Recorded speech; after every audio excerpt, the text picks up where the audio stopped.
So hello, welcome you all. After seeing all the different IS codes for EQRD, we are going to see in this video lecture what are the standard definitions mentioned in these two codes, IS 1893 and 13920, both of these codes. So let us start, begin it. So first of all, 1893 is going to provide us so many definitions in an alphabetical order.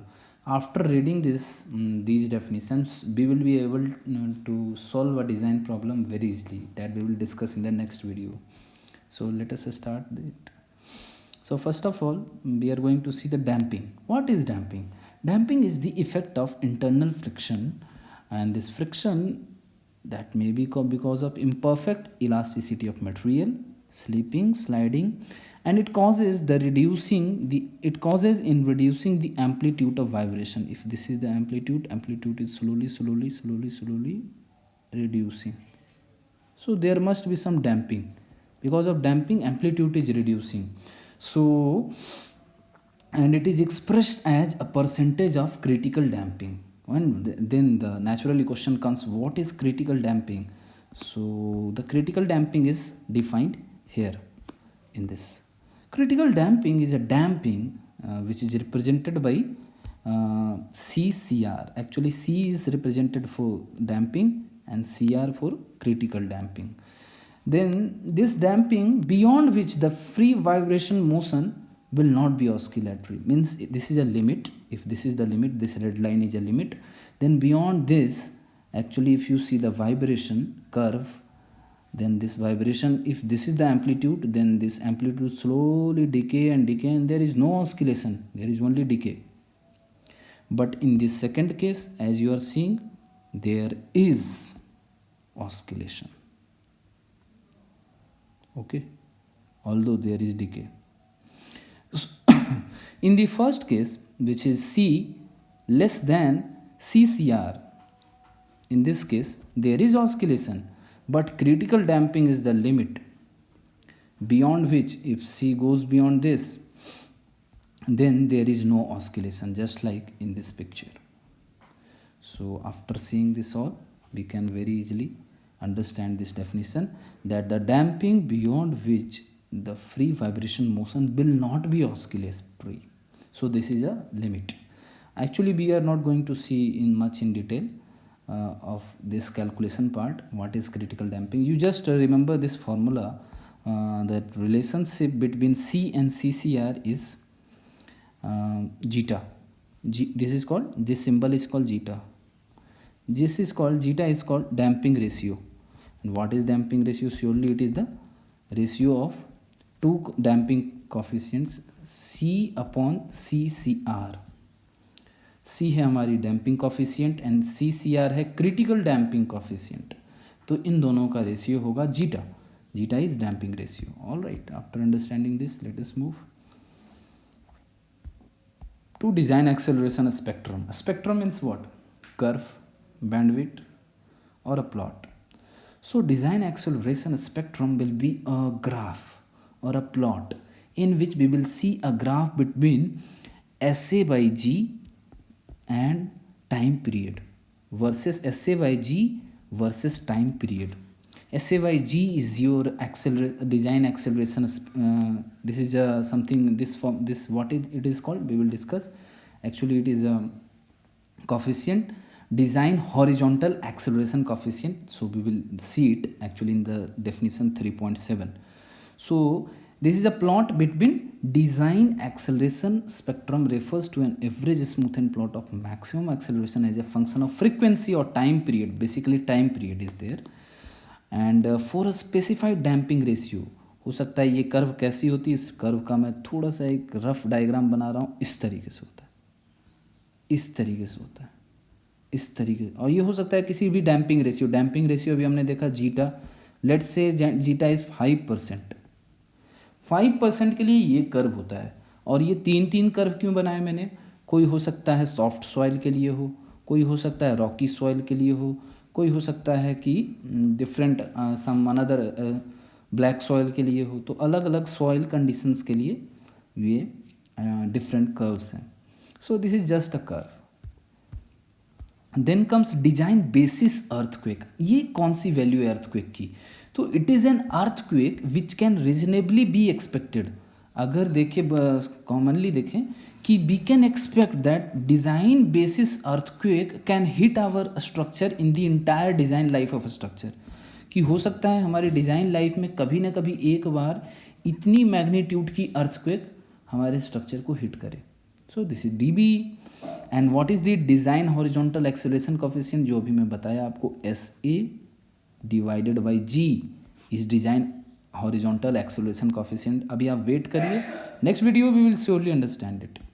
Then comes design lateral force. ध्यान दीजिएगा, यह बहुत important है कि design lateral force ही हमारा गोल है इस पूरे कैलकुलेशन का, न्यूमेरिकल का, कि ये आपको कैलकुलेट करना है कि कितना लेटरल फोर्स, लेटरल मीन्स होता है हॉरिजॉन्टल, तो कितनी हॉरिजॉन्टल सीजमिक फोर्स अप्लाई हो रही है डिफरेंट डिफरेंट फ्लोर्स पे स्ट्रक्चर के। All right, what is this ductility? Ductility we have seen in last video. It is a capacity to undergo an inelastic deformation.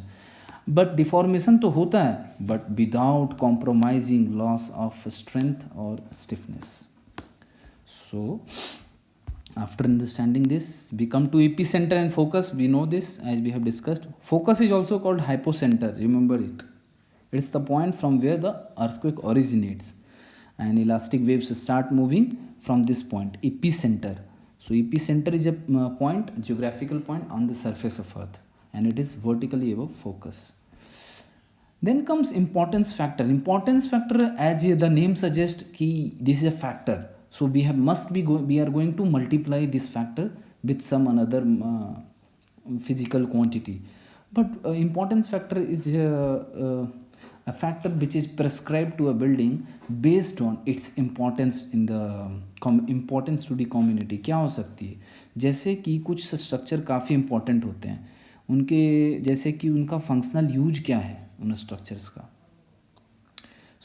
क्या functional use है? जैसे कि कोई एक स्ट्रक्चर हो सकती है हमारी, एक रेलवे स्टेशन, तो ये बहुत इंपॉर्टेंट है, तो we have to give higher importance factor to such buildings. Some are characterized by its post earthquake functional need. अगर अर्थक्वेक हो जाने के बाद अगर ये बर्बाद हो जाता है तो कितनी फंक्शनल नीड इसकी खत्म हो जाएगी। जैसे कि हमारा हॉस्पिटल है, hospital has post earthquake functional need. Historical value, there are many monuments and the temples of India which are hundreds year of old, so they are of much more historical value.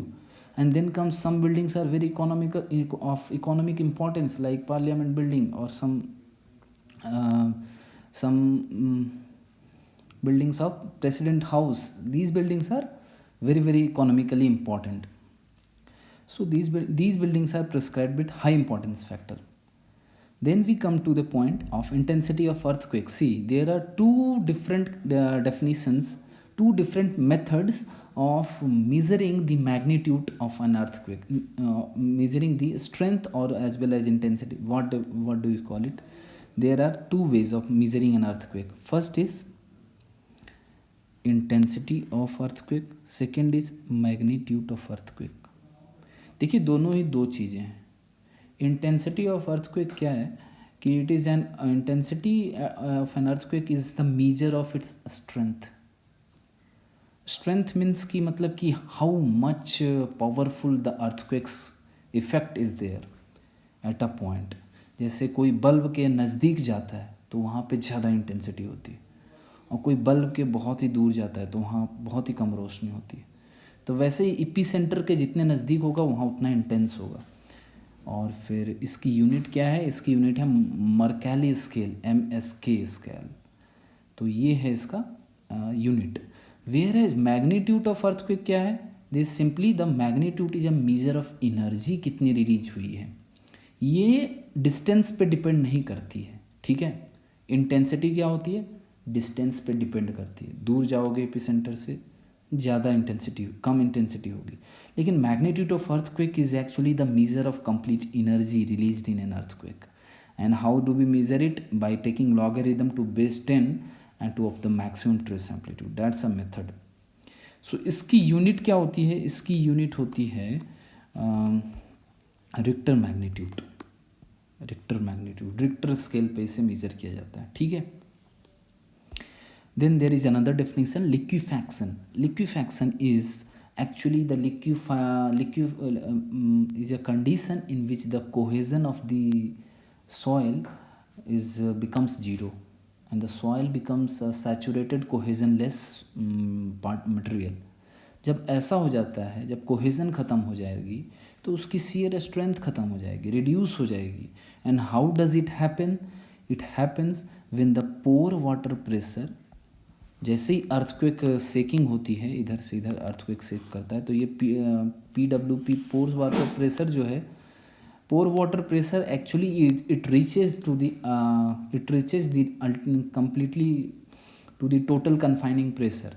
और ऐसा होने पे क्या होता है, cohesion becomes zero, and then the soil starts behaving like a fluid mass, liquid material. तो liquefaction is that condition of soil. Then comes maximum considered earthquake. इसमें बस इतना ही जानना है कि आप जो most severe earthquake that you can consider, आप जो भी समझ सकते हो कि एक मैक्सिमम कंसीडर्ड अर्थक्वेक जो भी हो सकती है किसी भी जोन में आने की चांसेस है, तो ये होता है मैक्सिमम कंसीडर्ड अर्थक्वेक. हमने अभी पढ़ा था DBE, डिजाइन बेसिस अर्थक्वेक, यहाँ पे हम पढ़ रहे हैं MCE. तो MCE होती है कि ये एक ऑलमोस्ट इम्पॉसिबल हम मानते हैं, लेकिन फिर भी हम एज्यूम करके चलते हैं कि इतना भी अर्थक्वेक आ सकता है. पर हमारे हम फिलहाल हम स्ट्रक्चर को डिज़ाइन करते हैं इसी के लिए कि यही काफ़ी होता है अपने आप में. अगर MCE आया तो कोई भी बचा नहीं पाएगा. Everything is in the hand of god. Then comes modal mass. Modal mass is actually the mass for different floors of a building. Just like this is a building. ठीक है, तो ये बिल्डिंग रियल लाइफ की building है, पर इस building को अगर आपको एनालाइज करने के लिए दिया जाता है तो you can not take real structure in the analysis. You have to make it model, you have make a model of this building. तो 4 फ्लोर है, 4 मास मैंने सब्सक्राइब कर दिया एवरी फ्लोर के लिए, तो ये हो जाएंगे मॉडल मास M1, M2, M3, M4. ठीक है, तो यही मॉडल मास होते हैं कि आपने रियल स्ट्रक्चर को एक मॉडल बनाया और उस मॉडल में जो भी मासेस हैं, मास का डिस्ट्रीब्यूशन है, लम्प्ड मास. देखिए यहाँ पे मास जो है डिस्ट्रीब्यूटेड है फर्स्ट केस में, यहाँ पे मास जो है लम्प्ड है. लम्प्ड मीन्स एक जगह पे ओनली कंसंट्रेटेड, एंड डिस्ट्रीब्यूटेड मतलब आप समझ रहे हो ना कि distributed everywhere.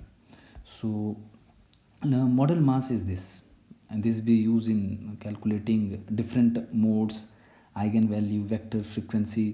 There are many modes of vibration also, we are going to see it. So ये model mass है, and this is very very important. You can see it, the definition, the same thing is given here. Then comes model participation factor. This is not much of use. Then comes modes of vibration. Modes of vibration क्या है? Modes of vibration अगर मैं जैसे simple अगर बताऊं, कई सारे modes हो सकते हैं. सबसे पहला अगर मैंने लिया कि मान लीजिए मेरे पास कोई बिल्डिंग है जो कि 3 स्टोरी है. ठीक है, ये ग्राउंड है. तो सबसे पहला तो मोड ये हो सकता है कि तीनों के तीनों अपने मैक्सिमम पोजीशन पे हो. तो ये मोड होती है फंडामेंटल मोड, कि तीनों के तीनों मैक्सिमम डिस्टेंस पे चलेगा. ठीक है, ये एक मोड हो सकता है, ये वाला जो आप देख रहे हो.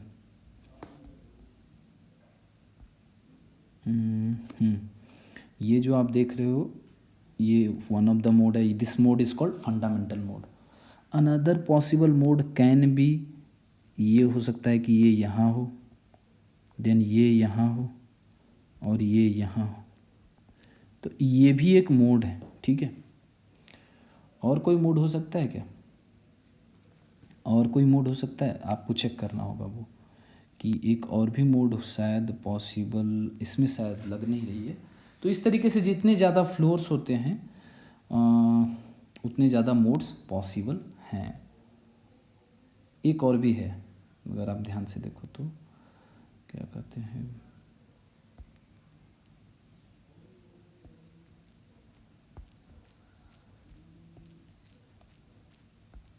So there are 3 modes.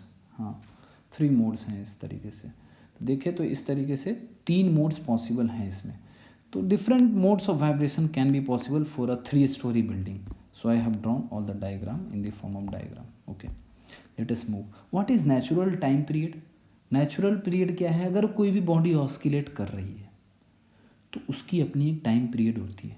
Time period क्या होती है? एक टाइम पीरियड में जैसे ही उसका पूरा का पूरा एक ऑस्किलेशन कंप्लीट हो जाता है तो हम कंसीडर करते हैं नेचुरल टाइम पीरियड. उस केस में कहते हैं जब ये वाइब्रेशन हमारा अनडैम्प्ड हो. अनडैम्प्ड कहने का मतलब क्या है कि कोई भी external resistance, friction, force, drag वगैरह कुछ भी ना हो. अनडैम्प्ड होने में नेचुरल टाइम पीरियड कैलकुलेट हो जाती है. और इसका सीधा साधा फॉर्मूला है, आपने कई जगह पे पढ़ा होगा, अगर आपने को याद होगा. T=2π√under K is stiffness of a system. तो T is time period. Model natural period मतलब कि time period for different modes of vibration. ठीक है, अभी हमने देखा मोड्स कई तरीके के हो सकते हैं, मोड 1, मोड 2, मोड 3. अभी हमने 3 मोड्स देखा. तो उन तीनों मोड्स के लिए अलग अलग वाइब्रेशन टाइम पीरियड होगा. No doubt in it. Normal mode क्या होता है? नॉर्मल मोड वो मोड होता है जब मैंने बताया ना कि जब सारे के सारे जो मासेस हैं, all the masses are attaining maximum value of displacement and rotation simultaneously. ये वाला सिस्टम है कि जब तीनों के तीनों मासेस अपने मैक्सिमम पोजीशन पे हैं. ठीक है, ये वाली कंडीशन है. तो बस यही है model normal mode. Normal mode को एक और कहते हैं फंडामेंटल मोड. इसमें सारे मासेस मैक्सिमम पोजीशन पे होते हैं, सीधी सी बात. तो मोस्ट ऑफ द केस में इसका टाइम पीरियड ही यूज होता है. ठीक है. Then comes response reduction factor. Again this is a factor. Factor means आप समझ लीजिए ये आपको मल्टीप्लाई करना है, कहीं ना कहीं मल्टीप्लाई करना है. तो कहाँ पे मल्टीप्लाई करना है कि ये रिडक्शन फैक्टर है. तो ये फैक्टर कुल रिडक्शन कब होगी? जब आप मल्टीप्लाई करेंगे तो इंक्रीज होता है कोई भी चीज़. रिडक्शन फैक्टर कहने का मतलब है कि कोई भी चीज़ को डिवाइड करना होगा. जैसे कोई क्वांटिटी है, फिजिकल क्वांटिटी V है, VB है, उसको आपको डिवाइड करना होगा R से, तब इसे कह सकते हो आप रिडक्शन फैक्टर. तो रिस्पॉन्स रिडक्शन फैक्टर, किस चीज़ का रिस्पॉन्स रिडक्शन फैक्टर? तो आप ये इसके डेफिनेशन में आप पढ़ो. It's a factor by which actual base shear मतलब क्या होता है? बेस सीयर, जो अर्थक्वेक फोर्सेस होते हैं वो बेस नीचे फाउंडेशन पे सबसे ज़्यादा लगता है और उसे सीयर कहते हैं. तो सीयर का कहने का मतलब है कि सीयर को हमने रिप्रेजेंट किया V से. अब बेस पे लगने वाला बेस सीयर VB, तो इस पे लगता है. That would be generated if the structure were to remain elastic during its response subject response to the DBE shaking shall be reduce to obtain the design lateral force. तो इसमें R से divide करते हैं हम. आगे formula आगे की problem में ज़रूर देखेंगे इसे. ठीक है. Then come seismic mass. ये सीज्मिक मास क्या है? Seismic mass is actually the seismic weight divided by acceleration due to gravity. M बराबर क्या है? Seismic mass, seismic weight divided by gravity. ये तो आपने पढ़ रखा है, लेकिन आप कहेंगे ये कैसा डेफिनेशन है? तो हाँ, इसके लिए हमें समझना होगा सीज्मिक वेट क्या है. तो सीज्मिक वेट अगले ही डेफिनेशन में लिखा हुआ है कि सीज्मिक वेट है it's a total dead load plus appropriate amount of specified impose load. तो कैसे सीज्मिक वेट कैलकुलेट करते हैं ना, आप अगले वीडियो में देखना कैसे करते हैं. ये अलग अलग फ्लोर का हम सीज्मिक वेट जरूर कैलकुलेट करेंगे. तो सीज्मिक वेट इंपॉर्टेंट है कैलकुलेट करना, क्योंकि अगर बेस ईयर अगर हमें कैलकुलेट करना है तो. Then comes structural response factor. ये SA/G, ये भी वही है, similar to design horizontal acceleration factor. So then comes tectonic features. You can read it. Time history analysis not much of use right now. Zone factor क्या है? Zone factor है कि मतलब कि it's the first modal time period of vibration. Zone factor ये भी एक factor है, तो इसे भी मल्टीप्लाई करना होगा. डिफरेंट जोन्स ऑफ अर्थक्वेक, अगर हम अर्थक्वेक के किसी भी जोन में हैं तो उस जोन के लिए जोन फैक्टर दिया हुआ है और उस जोन फैक्टर को मल्टीप्लाई करना होगा. और ये जोन फैक्टर कैसे कैलकुलेट होता है? तो ये कैलकुलेट होता है for a region MCE, maximum considered earthquake को कंसीडर करके उसके उस एरिया के लिए, उस जोन के लिए this factor is calculated and this is given in a table in the IS code and B consider that first model time period of vibration in this. So there are some more definitions. These definitions are particularly pertaining to the design problem. What is base? Base क्या हो सकता है? This is the plan. Plan क्या है आपके building की? मान ले जाए ये मेरा बिल्डिंग का प्लान है, लेंथ इनटू ब्रेथ। इसमें कई सारे कॉलम होंगे, यहाँ कॉलम है, यहाँ कॉलम है, यहाँ कॉलम है, यहाँ एक मिनट, यहाँ कॉलम है, यहाँ कॉलम है, और फिर यहाँ भी कॉलम है, यहाँ कॉलम है, फिर यहाँ है, जस्ट अ मिनट, यहाँ है, यहाँ है, यहाँ है, यहाँ है, यहाँ है, यहाँ है, ठीक है। एक और कॉलम यहाँ भी है, यहाँ भी है। अब बीम्स कहाँ हैं? ये रहे बीम्स। बीम्स के अलग कलर से बना देते हैं। ये बीम्स हैं, ये बीम्स हैं, ये बीम्स हैं, ये बीम, ये बीम, ये बीम, ये बीम, ये तो एक्सटर्नल बीम्स हैं, इंटरनल बीम्स भी होंगे, ठीक है। तो ये मेरा बेस का बन गया, ठीक है। तो ये मेरा बेस है, ठीक है। और ये बेस डायमेंशन, नेक्स्ट वाली भी बेस डायमेंशन क्या है? एक डायमेंशन बाई डायरेक्शन में बेस की ये है, ठीक है, और एक डायमेंशन मेरी ये है। तो दो डायमेंशन है। एक्स डायरेक्शन में एक है, ये डी एक्स है और ये डी वाई है। सेंटर ऑफ मास क्या है? सेंटर ऑफ मास आप जानते हैं। सेंटर ऑफ स्टिफनेस भी आप जानते हैं, वैसे ये ज़्यादा इंपॉर्टेंट नहीं है centre of stiffness. Design eccentricity, ये उसकी भी वैल्यू उतनी काम नहीं आती, टॉर्जन कैलकुलेशन हम करने वाले नहीं हैं। तो फिलहाल के लिए डिज़ाइन सीज्मिक बेस शियर, इस बेस पे, इस वाले फ्लोर पे, ये जो फ्लोर आपके सामने है, इस पूरे के पूरे फ्लोर पे कितना शियर फोर्स लगने वाला है? तो वो shear force due to earth के कितना होने वाला है, तो वो है design seismic base shear. Then comes diaphragm. Diaphragm बहुत इंपॉर्टेंट है, इसे आप ध्यान से देख लीजिए।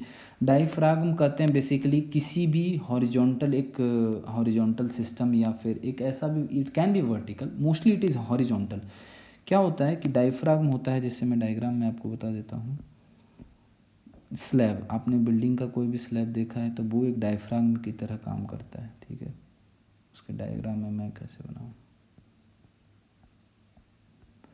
ये है हमारी बिल्डिंग की कोई स्लैब है, तो कोई भी स्लैब है वो डायफ्राग्म की तरह काम करती है। डायफ्राग्म इज़ 2D एलिमेंट। इसकी एक लेंथ होगी यहाँ से यहाँ, और इसकी कुछ ब्रेथ भी होगी।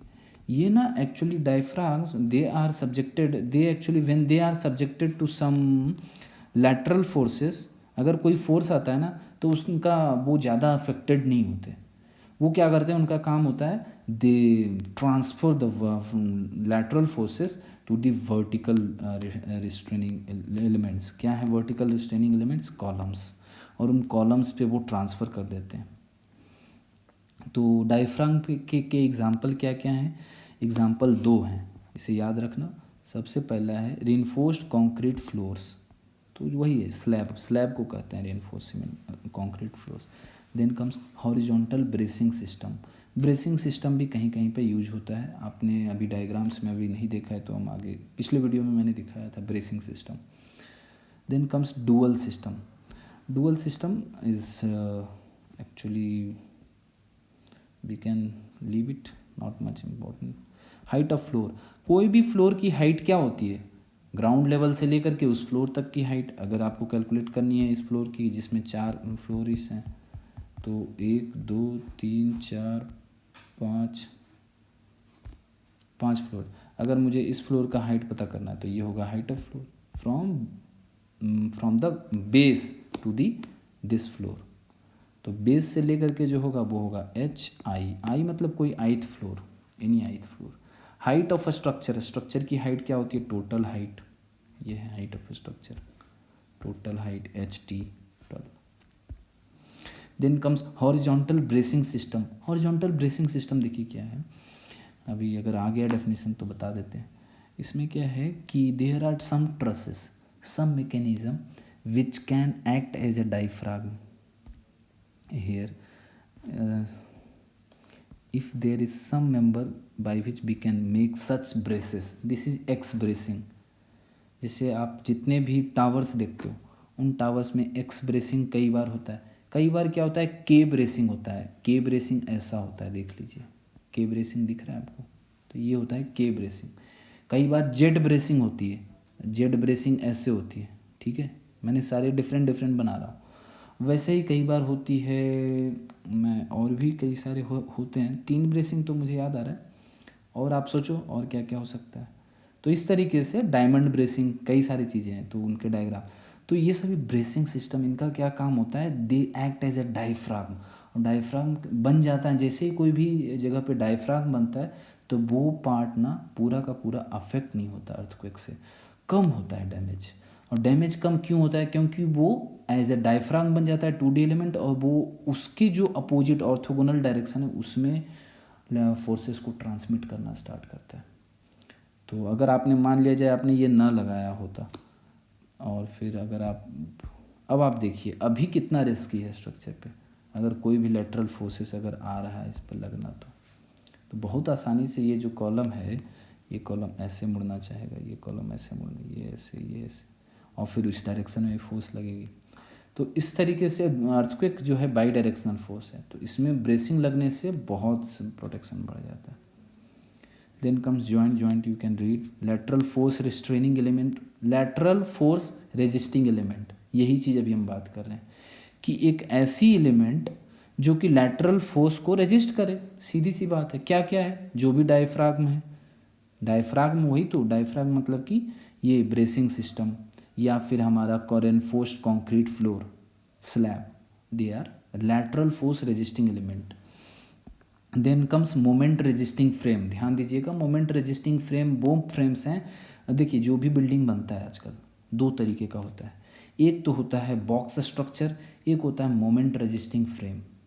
बॉक्स स्ट्रक्चर क्या है, जो कि आपने सिंपल कई सारे गांव में घरों में देखे होंगे, लेकिन मोमेंट रेजिस्टिंग फ्रेम वो फ्रेम है जिनमें बीम्स और कॉलम्स यूज हुआ है, ठीक है, बीम्स और कॉलम्स बनता है, और फिर उसमें क्या कहता है, बेसिकली कुछ प्रैक्टिसेस, कुछ डिज़ाइन प्रैक्टिसेस यूज होते हैं एलएसएम के।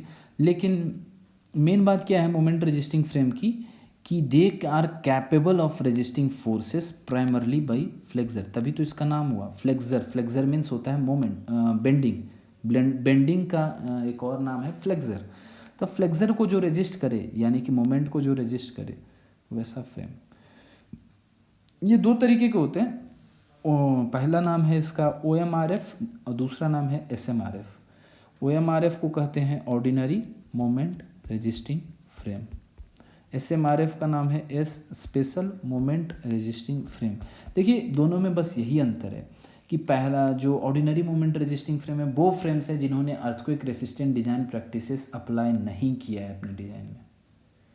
ऐसा नहीं करेंगे तो उनका डक्टाइल बिहेवियर होगा ही नहीं उनके बिल्डिंग में, तो इनकी बिल्डिंग बहुत ज़्यादा सस्पेक्टेबल होगी डिफॉर्मेशन के लिए, तो इनकी वैल्यू कम होगी। ध्यान दीजिएगा, इनकी वैल्यू, इनका जो फ्रेम का होगा, इनका जो फैक्टर होगा, डिज़ाइन फैक्टर इनका थोड़ा कम होगा, फोर्स में जो फैक्टर लगेगा इनमें डिफॉर्मेशन ज़्यादा होगा। मतलब where as a special moment resisting frame वो फ्रेम्स हैं विच आर स्पेशली डिज़ाइंड।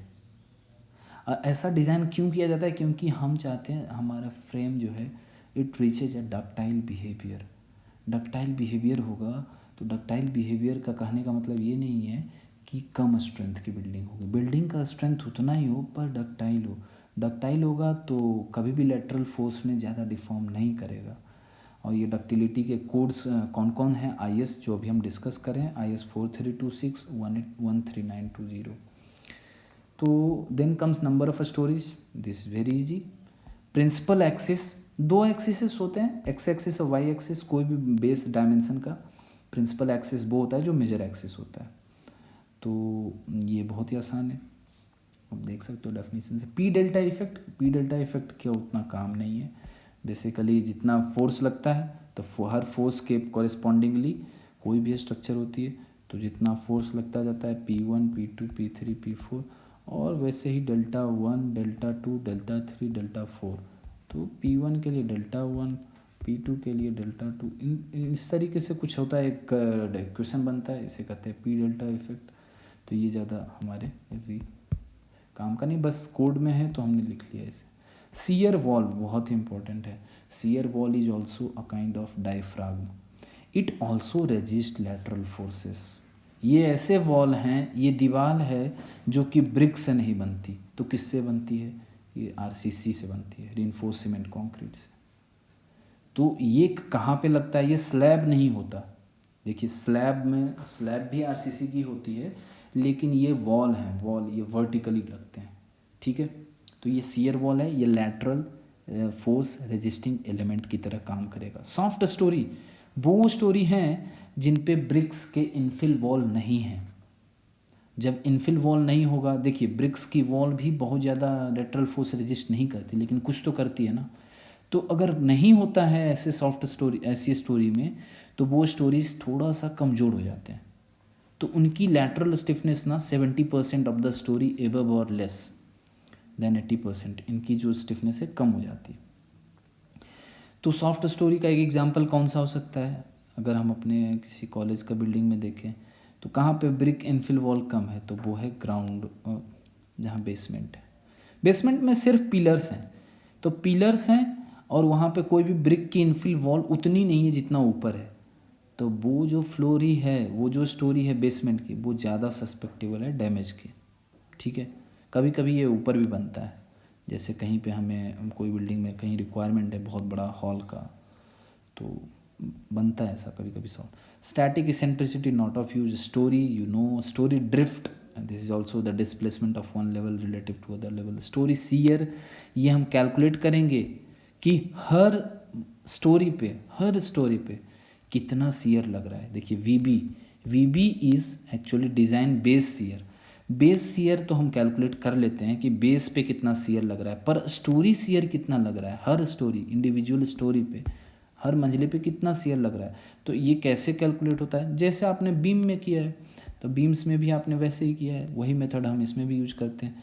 क्या करते हैं कि हमें मान लीजिए ये मेरा बिल्डिंग है, तो इसकी ये वाला फर्स्ट, ये है टॉप, ये है ये और ये रहा ग्राउंड लेवल। तो मुझे अगर बेस सीयर अगर मालूम है, ये बेस सीयर है, अगर मुझे कैलकुलेट करना है इस पे वी आई, तो मैं क्या कर सकता हूँ, इसको सबसे आसान है यहाँ से यहाँ कट कर दो, और जो भी बेस सीयर इस पे फोर्सेस लग रहे हैं वो उनको सम कर दो। तो it is the sum of design lateral forces at all levels above story consideration. तो ये बेस सीयर किसी भी स्टोरी में, मान लीजिए मुझे इस फ्लोर पे वी आई निकालनी है, तो क्या करूँगा, इन तीनों का सम कर दूंगा, सम को ऐसे कर दूँ, ठीक है। ऐसे ही तो हमने सीयर फोर्सेस कैलकुलेट करते हैं, ठीक है। So this will be very easy. Weak story is, you can read this definition. So in the next video we will try to go for the design problem. Thank you.